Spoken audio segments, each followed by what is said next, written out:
मधुरा ऐक ना, बोला की. अगं डब्याला नवीन भाजी काय? मधुराज रेसिपी क्लब.com वरून आपली सगळी उत्पादनं खरेदी करू शकता. बरं, एक नाही, दोन नाही, चार चार भाज्या आहेत आणि झटकीपट होणारा खमंग फोडणी घालून कांदा परतून घ्यायचा, मसाला आणि भाजलेल्या दाण्याचा कूट, तो झाला आपला महाद्या.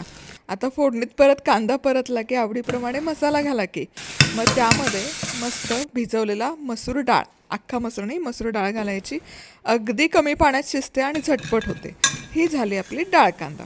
शेंगदाणे सांडगे तळून घ्यायचे, फोडणी घालून त्यामध्ये आवडीप्रमाणे मसाले घालून मसाला तयार करायचा. तळलेले सांडगे, गरम पाणी घालायचं आणि 2-3 शिट्ट्या काढून घ्यायच्या मध्यम आचेवर. आहा हा, काय दिसतंय.